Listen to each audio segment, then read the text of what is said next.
Sponsored by देश को मेरुदंड Jagdamba steel, मेरो देश मेरो Jagdamba cement, YYNPL T20 core the real goal खेल्नु भयो त world link one world one link.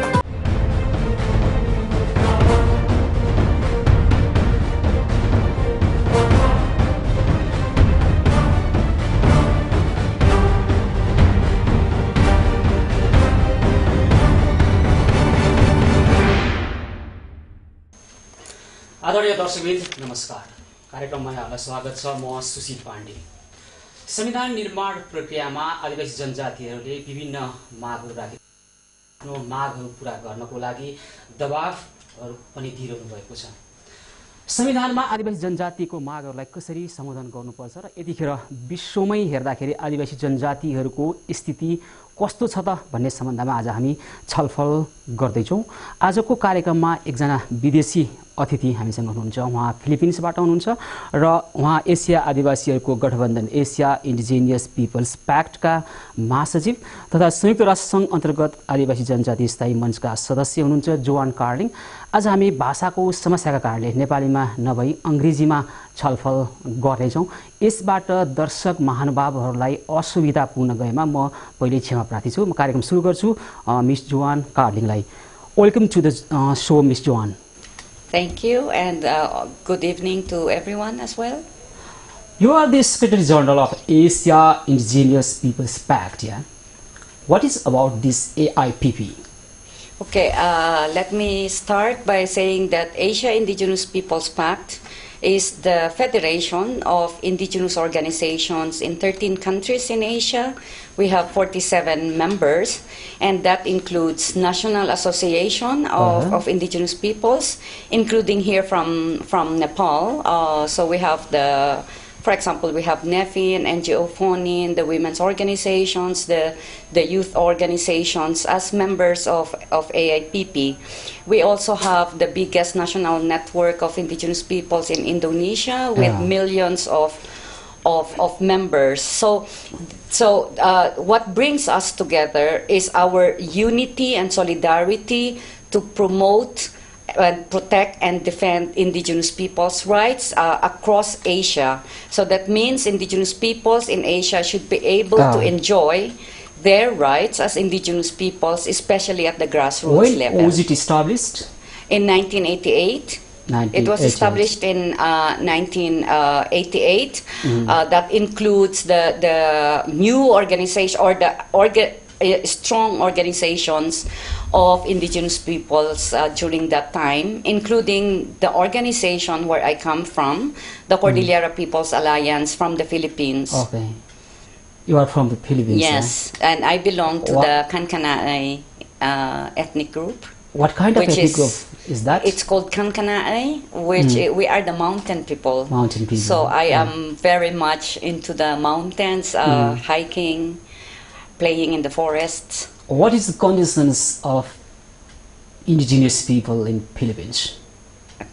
What is the situation of indigenous people in Philippines? Yeah, the situation of indigenous peoples in the Philippines is on two levels. One, indigenous peoples are still marginalized and discriminated. We are 10 to 12% of the total population, but are you saying 10%? 10 to 12%. 10 to 12% yes. in total population of Philippines. And we are mostly in the remote areas, and that's also where the rich natural resources are located. So there's a lot of mining that they want to open in our territories, and also logging. So that's quite the problem that we are facing in the country. At the same time, we also have a law on indigenous people's rights. Separate law to national law. And that was the result of a long struggle of indigenous peoples in the Philippines to achieve that because of the historical discrimination that we had faced. How can such kind of organization that you are leading now, how can such kind of organization help indigenous people, especially to ensure their rights? That's practical. That's the reason actually why this organization was formed. It was formed to fight for the rights of indigenous people. So what we do is that first we raise awareness on indigenous people's rights. Since 1980s till the date, what do you find? What do you think? Is such kind of organization is successful to ensure the rights of indigenous people? Yes. We have succeeded, for example, in Indonesia for passing a law that recognized the forest customary rights of indigenous peoples in Indonesia. In India, the adoption of the Forest Rights Act, which protects the rights of the Adivasi on their forest resources and requires but their there are consent. multiple problems in India till now they are facing. Yes. People facing, eh? Yes. Only, yes, only on the paper, or such kind of laws are enacted in the practical life also? That's one is in paper, but at least Adivasi are now claiming their rights using the law. So some communities are already able to claim their rights over their forests. Some are still having difficulty. So it's a double. Okay. I'd like to talk about the real condition of indigenous people of Nepal. Before that, I'd like to know one thing. Let me know that what is the general condition of indigenous people across the world now? Yeah, okay. Let me say that the indigenous peoples around the world is 5% of the global population, but 15% of the poorest of the poor. Yeah. So that means our situation, we are in situation of hunger, we are in situation of poverty, we lack health services, we are heavily discriminated, we are invisible in decision-making policies. Marginalized, very marginalized in certain areas. We are experiencing ethnocide, we are being displaced and kicked out of our territories. Let me know that what is the main cause of that, such kind of problems? There's several factors here, but what I want to stress is indigenous peoples are already self-governing. We have our own territories, we have our own customary laws, we have our own systems of governance before states were formed. But when states were formed, they started taking over our lands and resources, destroying our customary laws, displacing us, and putting laws that discriminates us. So that is a major factor of why we are historically discriminated when states using military power, political power, completely trampled on us as self-governing people with our own culture and ways of life. Is that a condition of all over the world? That is the situation all over the world. What do you find? The real condition of indigenous people is better in Western world or Eastern world? What we say is that even the indigenous peoples in the rich countries, as they say, in the developed world, their condition is almost the same as our condition in the developing countries, meaning they also lack access to good, appropriate health, access to quality education up to the college level, although maybe economically they're not really hungry like others because they are to some extent provided subsidy, but they are not also enjoying their collective rights. Even in the democratic countries like USA or other Western countries, are you saying?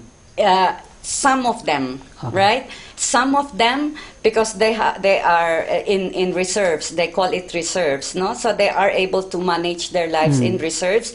They get revenues, but the problem is they are not provided the right over their resources. So that's the big problem, because at any time the government can come and mine their areas even without their consent. So that's the kind of situation that they are also facing. Then one question necessarily blooms over here as to what is the main solution to emancipate the indigenous people from such kind of alert of problems? What do you find? First, there should be a legal recognition of our rights at the national and local levels, because our rights are already recognized at the international level with the UN Declaration on the Rights of Indigenous Peoples. Second, the public, the general public, should be able to understand and respect cultural diversity, that people don't have to be the same. We can respect each other, even if our culture are different, so that there is no relationship of discrimination, and there is solidarity and cooperation between indigenous and non-indigenous. So that's another level that has to be ensured, that there should also be no discrimination among different people, and that should be provided not only by law, but a change in the attitude of the general population, of the general public. How can we change the attitude of the general people? For example, if we ensure the rights of indigenous people in the constitution, that may be enacted by the government, but the second thing that you say, then how can we change the attitude of the people? Maybe it takes some time. Yes, that's true. It takes time, but we should start somewhere, and I think it's really trying to understand each other's differences, but also acknowledging that we are equal, whether you come from a high caste, whether you are from a Dalit, whether you are disabled. We have the same rights. We are all equal. We may be different in culture. We may be different in income, but we are all equal. You mentioned very good point that even in the indigenous people, there are multi-dimensional layers. Yes. For example, you are also women. Yes. Maybe poor women, maybe disabled women. So multi-dimensional problems are there. Yes. And we are seeking the solution of such kind of multi-dimensional problem with a single or unitary solutions. Sometimes. But I think we need to acknowledge that there can be no single solution, right? There can be multiple level of solutions at multiple levels. We just need to acknowledge that there are differences, and we need to account and recognize those differences. Now it's good. I really acknowledge that you also talk about women, because it's true, women are experiencing multiple violence, multiple discrimination. Even in the indigenous male also, women is discriminated, marginalized. Yes. So that is one of the reasons, one factor that we need to address. We need to also respect indigenous women. We need to acknowledge that they are contributing, that they are not secondary citizens. We have talked of indigenous people in general, but let me know that what is the real condition of indigenous women in particular across the world? Like I said, it's part of the most oppressed. Even in the developed countries, they are not part of decision making. They are tied to domestic work. They are victims of violence, like for example, trafficking, sexual violence. So, and that is increasing at an alarming level that we need to also address. Okay, you are also the member of United Nations Permanent Forum on Indigenous Issues. Yes. Is such kind of forum doing something? Yes, the permanent forum, the UN Permanent Forum on Indigenous Issues, is a group of 16 independent experts that provides advice to the UN system, including governments, UN agencies, indigenous peoples, academic institutions, on the protection and fulfillment of the rights of indigenous peoples, as enshrined in the UN Declaration on the Rights of Indigenous Peoples. So we are, for example, monitoring developments at the country level, whether or not the rights of indigenous peoples are being protected, or the rights of indigenous are they exercising, or there is fulfillment My of their question rights. is, Ms. Joan, is such kind of forum of UN doing the thing appropriately or enough, adequately? To protect the rights of indigenous people? The mandate, unfortunately, is only to provide advice, because states are are sovereign, right? So we provide recommendations, and it's up for the states to take action of those recommendations. But the state is also responsible if such kind of state, the state is a signatory to the UN Charter regarding. Yes, you're right. You're correct. That states have the obligation, to respect, protect, and fulfill the rights of indigenous peoples and other citizens.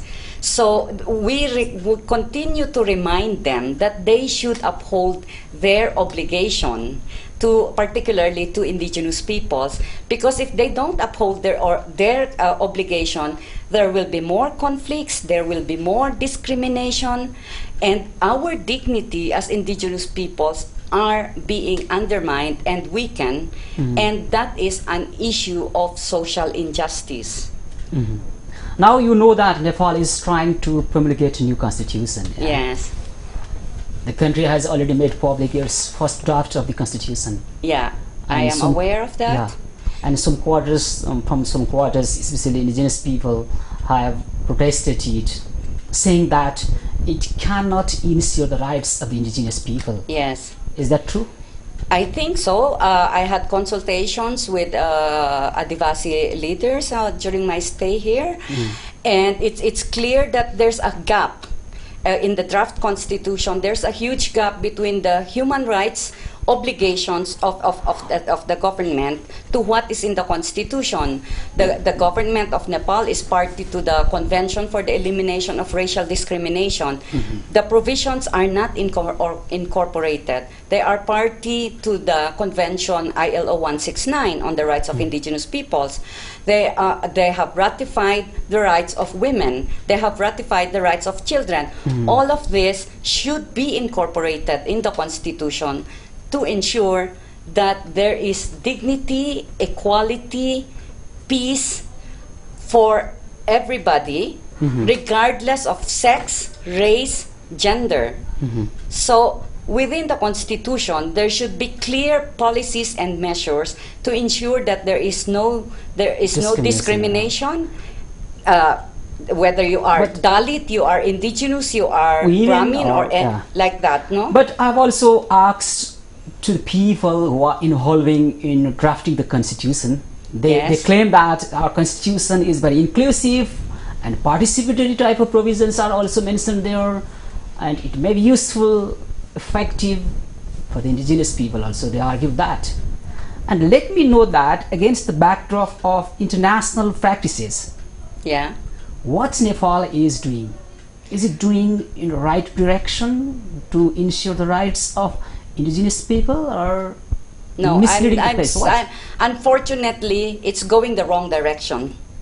The present draft is actually very discriminatory to indigenous peoples because it does not provide for the exercise of the rights of indigenous peoples to self-determination, to ownership and control over their lands, territories, and resources, the full respect for their cultural heritage, and their equal participation in decision-making at all levels. These are not protected in the Constitution, which is part of the international obligation of the government of Nepal. It's not asking something new. It's just for them to incorporate that because they are already obliged under ILO 169, under the UN Charter, under all the human rights instruments that they have signed, right? But it's not there. So what is the implication of that?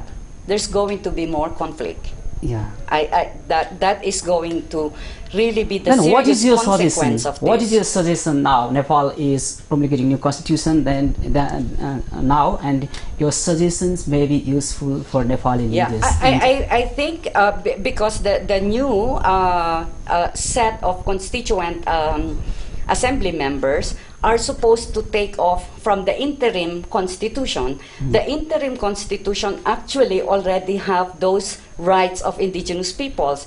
In principle, the right to proportional representation, the right to autonomy, the right to land, territories, and resources, it's there. They just need to add the key elements on how this will be formulated into clear policies and measures. But that was not done. So that's what they need to do, go back to the interim one and make sure that there is consistency already in the rights that are already provided in the interim constitution and strengthen those rights instead of contradict those rights in the interim constitution. You mean it will be better to follow what has mentioned in the interim constitution? Yes. That will be okay for the indigenous people now? Yes, because in the interim, the right to representation, to proportional representation is there. The right for autonomy is there. The right to control over their lands is there. The women, the representation of women is also there. Okay. They just need to add that. You talked about you the know, political representations, but so far as political representation is concerned, it is assumed that inside the indigenous people also, yeah. the elite of the indigenous people can enjoy such kind of rights, and at the bottom there will be no right. There is an argument against it also. Okay? But how can you say that when I'm not saying. Yeah. The argument is, I don't mean that we should not give the rights to the indigenous Okay. people. Yes. I'm just trying to show you that in the indigenous people, among the indigenous people, the political representation, such kind of preservation or reservation, can be taken only by the people who are already rich, already Okay, elite. I get your point. Yeah. So in that context, we need to add more measure, right? Yeah. That there should be also representation or guaranteed seat for the most marginalized. Yeah, inside indigenous people inside also. indigenous Okay. peoples. There must be inclusive, participatory. Inclusive and that representation Yeah. should include or empower, I may say even to empower the most marginalized, the poorest of the poor, the Yeah. disabled among indigenous peoples. So there should be clear measures there so that, like you said, there should also be no elite capture. And I certainly agree with you on that. But the first step is to ensure proportional representation first by indigenous peoples, by Dalits, by women, by the Madesi, by the different caste systems. Okay. They should all be in an inclusive political setup where there is a sharing of power and not one group is dominating the others, right? That is what we call inclusive democracy. And because of the multicultural context and of Nepal, unless that is recognized and there is political sharing of power, there will always be conflict. And that's the lesson in the world. Okay, let me know one thing, that what is the best country in the world to ensure the indigenous people's rights? There are several countries I can cite, like for example, in Norway, Denmark, Sweden, and Finland. They have indigenous peoples. They are called Sami. And they even have their Sami parliament. Yeah. So they have a legislative body that makes regulations, policies in terms of the Sami people. So so their rights are protected, and they have a say. They can participate What about in South decision in Asia. Yeah. India, you have the right on autonomy. For Northeast India, no, the scheduled tribes, they have the Forest Rights Act. In the Philippines, like I said, we have the right to self-determination through regional autonomy. We have the right over our lands, territories, and resources. Sometimes they have right. For example, you time and again mentioned about the India. Yeah, India, the indigenous people of Indian indigenous people have rights. Yes. But such kind of rights cannot be practiced in real life. That is their problem. Okay. Sometimes, and what is the solution for that? Yeah, sometimes, but we have to understand that in the political context, right? Because first is you need to secure your legal rights, and then that is the standard that has to be met. So politically, there should also be the political will of states to provide and recognize and protect those rights so that they don't remain in writing. So you're right, we go beyond what is in the Constitution and provide the enabling environment so that those rights protected are enjoyed by the people. What I'm trying to say is the state gives from one hand and takes from another hand sometimes, yeah? That's true. So far as the rights of women is concerned also, so far as the rights of indigenous people, Dalits, you have mentioned that, yeah? Such kind of right to call itself a democratic nation in the old arena. The state tries to give to some rights, ensures rights in the constitution, in the laws also.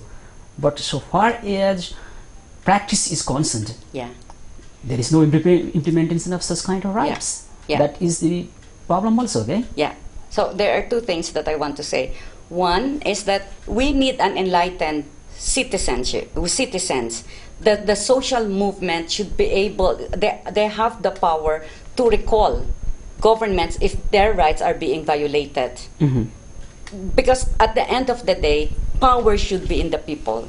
And that should be exercised through strong social movements of the people so that they can claim their rights. That's first. Second is on the part of the state. They should have the political will to abide by their international obligation of respecting rights. After all, we say the government is for the people and by the people, and that should be exercised by states. Otherwise, they lose their basis of being in power. That is their problem. And do you think we can resolve such kind of people, of indigenous people, in this way? Or what do you think? How many years will it take to ensure the rights of indigenous people, in especially in Asian countries?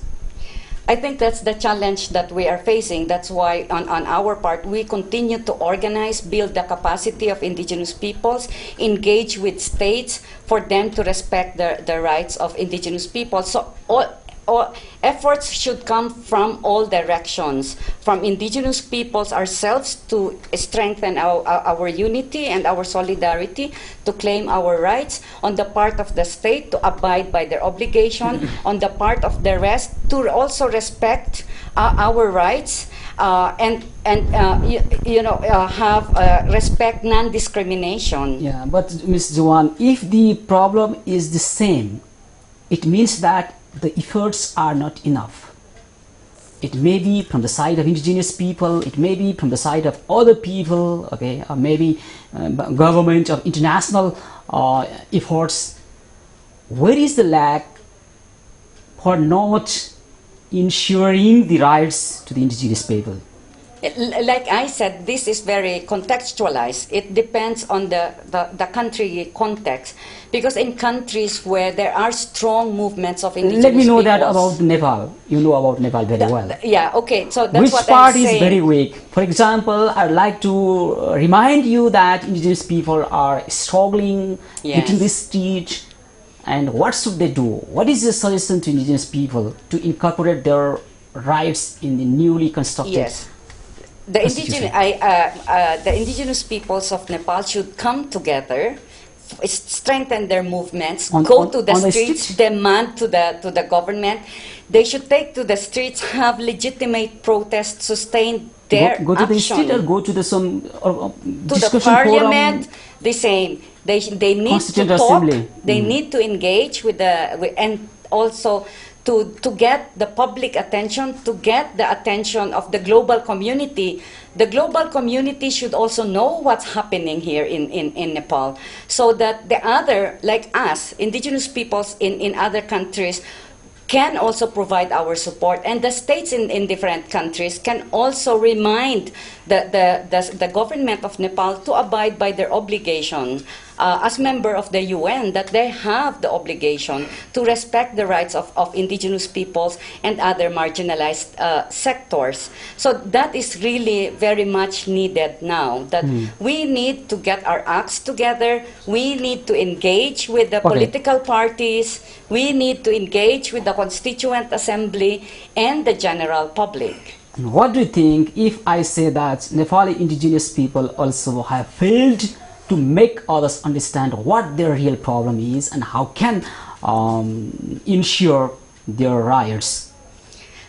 I personally think they know most of them know their problem, and they are also aware of their rights. Now the challenge is how can they come together as a solid block. I think you know very well that the leaders of indigenous people they are in different parties. Yes. Okay, they are not coming together for the one single purpose. Yeah. That may be the one main problem, I think. Yeah, I agree that is the challenge. And so I've met some of the indigenous members of the CA, and they are saying that they should go beyond their political parties and unite to make sure that the rights of indigenous peoples are in the Constitution, regardless of what their my party question says. is, should they go beyond the political parties, or should they try to convince their own political parties to insist the rights of indigenous people? What they're saying is that they have already tried convincing their political parties. And why can't they convince the real cause, real problem of the Nepali people? Because I think we need to understand that this is a power relations, right? It's the dominant group that are not wanting to give up their power, and they are the ones in the political parties. That is the crux of the matter. This is not only the power relation, there is also the matter of logical matter. Yes. Okay? If indigenous people have logical, convincing matter, the other side also must understand what they are saying, because without taking indigenous people together, how can we make nation? Well, just talking about making new Nepal, and they also have to understand, convince the people. If they cannot convince their own leaders, then how can they convince other? How can they convince the society, general people, or international supporters? Yeah. Okay. You're right about that. They should be inclusive, right? That they should be part of the decision making. That there should be a sharing of power and a balance of power. Now, what I'm saying is that political parties are the ones in power, and they don't want to share that power. So whatever the other CAs are saying, if they don't want to give up power, that is not already a matter of logic. That is a matter of refusal to acknowledge that we need to share power, we need to balance power, we need to be inclusive in our governance. Unless everybody is on the table and their rights are protected, we will probably be back to the days of the Maoist rebellion in Nepal. So we should also reflect on what are the causes of that conflict in the past, and how do we ensure that is prevented. This is the moment. This is the moment for Nepal to prove that it can be inclusive. It can allow multiculturalism to flourish. That there is respect for everyone to be equal. Then your suggestion is to leave the party and come together to fight to ensure the rights of indigenous people. Yes. Does it work? Does it work, or will they do that? We hope. That's what I'm saying, that we should use every channel to convince them, and for them to finally recognize that there needs to be a change. But Ms. Joan, it will create another kind of conflict also in the society, isn't it? But what conflict? What conflict are you saying that it will create? Because if the indigenous leaders, they are now in different parties and come together, and what I'm saying is they can convince the people, they can fight for the good purpose, remaining inside the party also. I'm not talking that they have also talked about that we are fighting inside our party, we are trying for the base. They are also talking about it, and you have suggested to leave the party and come together outside. No, because it's very clear that the Constitution was based on the 16-point agreement of the 4 political parties. Yeah. And it's already 8 years of the Constitution in the making, right? Now, the interim has the provisions that was not respected in this one. So what would change the political parties when they've already been engaging with them as members of the Constituent Assembly, and these parties are not taking what they have been demanding as recognition of their rights? They have been doing that already for years. Right? And still the draft constitution does not include it. So it's about time to say that, if you're not going to include the rights of indigenous peoples. Let me know one thing against the backdrop of international practices and experiences, that if Nepal will promulgate the constitution as it is mentioned in the draft, what will be the constitution for the indigenous people? Such kind of constitution, is it very worse, bad, good, average, what? It's going to be worst. Less than worse. No, it's going to be worse. It's going to be cause, like I said, it's going to cause more conflicts, because the dignity of indigenous peoples is sacrificed. There is no respect for them as peoples. They cannot survive collectively with their rights and territories if the constitution is going to be passed the way it is now. Can you say categorically that what should, or what kind of provisions should be included in the constitution? Categorically. Yes, categorically. In terms of the federal setup, that it should allow for the proportional representation of indigenous peoples and the practice of their self-governance, in terms autonomy. of population? Yeah. By their representation, it's proportional representation, and it's an equitable, and I want to emphasize equitable representation to make sure that the marginalized, the marginalized, the disabled are also part of it. Poorest of the poor. The poorest of the poor are given the voice, and they can participate regardless if they are Adivasi, Dalit, or disabled. They should be part of the decision. But there is a representation, a proportional representation also, inclusive such kind of provision are also mentioned there. But it does not follow what has been agreed earlier, that proportional representation should be 60% to recognize. That's reversed now, right? So that's one of the problem. And then also the way the federal states will be set up, there is no clear sharing of power. What is the economic political setup that will ensure that it will be inclusive, that there will be clear participation in decision making, that it's the people that will still be the ones in control of the resources, and the distribution of revenues. How is that going to be? What is the basis for development? It should be bottoms up. Those are not guaranteed now in the draft constitution, and one that is highly being protested is that they changed the being secular to just one religion, and that is very, very discriminatory. They are not going to change. They are talking about it here. So far as religion is concerned, in the draft constitution, there is one word, secularism. Now they're talking about how to make the state neutral to all religions that exists in Nepal. Is it okay to remove this old secularism and to make it clear in a sentence that, for example, the state treats all religion equally, or such kind of phrases, sentences? Isn't it okay? No, it's the substance that matters. That everybody has the right and freedom to their own religion that should be respected and protected by the state. That underpins in defining Nepal as a secular country. That at the outset there is a recognition of the freedom of religion for the people, for the individuals to choose their own religion, and they are protected by whatever religion that they choose. Okay, let me know one thing for our audience. Is the Philippines secular? Yes, the Philippines is secular.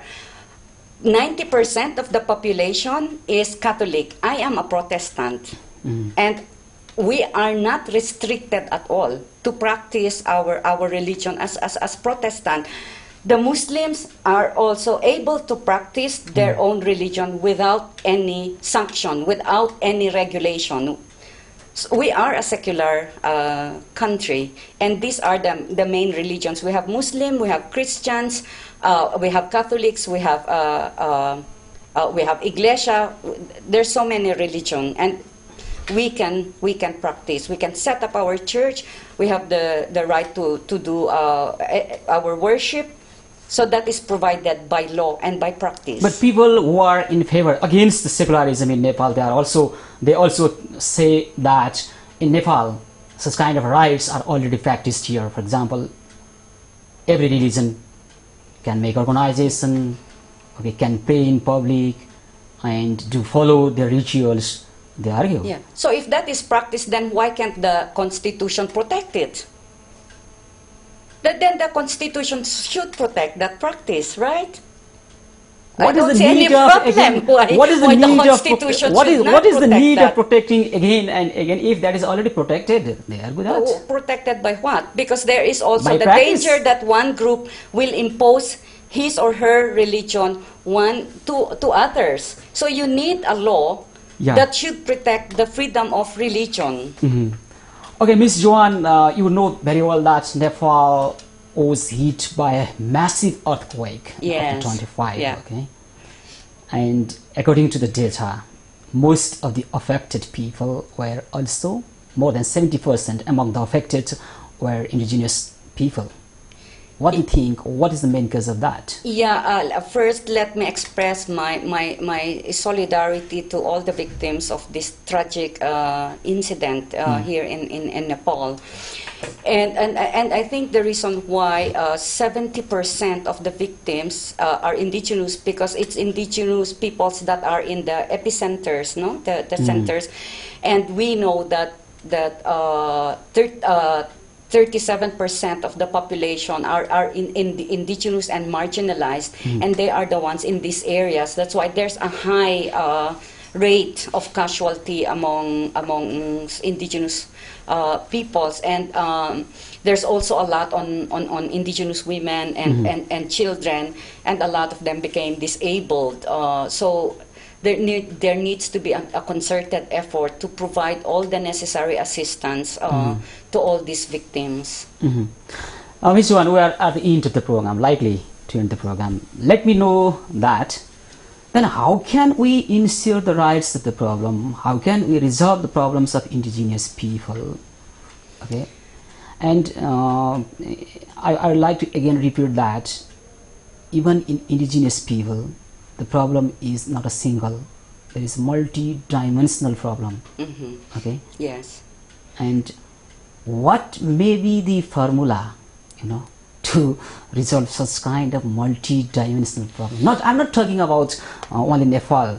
You are leading such kind of AIPP, taking responsibility to ensure the rights of indigenous people, not only in Nepal but also in all Asian countries. Yes. And you are also representing the forum from Asia, United Nations Forum. Yes. And do you find any solution, any formula that can be useful throughout the world in general and some countries in particular like Nepal? Yeah, I think there should already be a change of mindset, on how we regard the Adivasi, the indigenous peoples, and how do we accommodate. Changing mindset is a very difficult task, yeah? Yeah, but that is what's needed, right? We need to change our mindset and accept the fact that this is a multicultural country, that everybody is entitled to participate in decision making, that everybody has to have a share in power, and that there should be respect of the different cultures and religions that we have.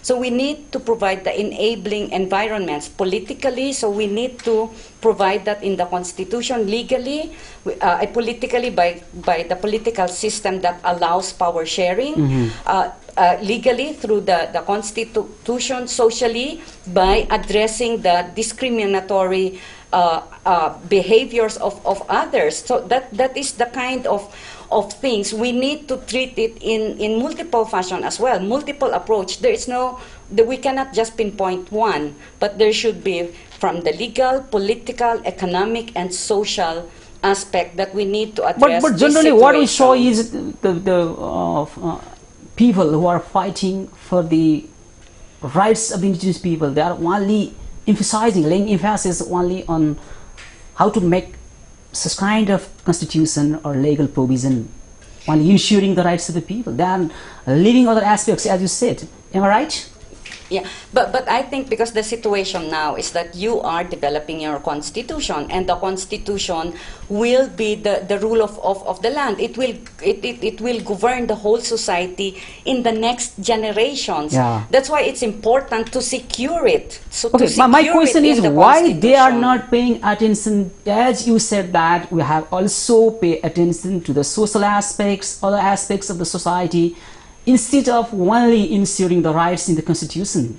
I think they are also addressing the other aspects. No, they are doing awareness raising on the rights of indigenous peoples, building networks with the Dalits as solidarity for non-discrimination. Doing campaign to change discriminatory policies and practices. So these are being done. I think it's I'm just saying that the focus now is on the Constitution because of its strategic implication to the future and dignity. Okay, at the end of the program, do you want to say something to Nepali people, not only indigenous people, okay, Nepali people?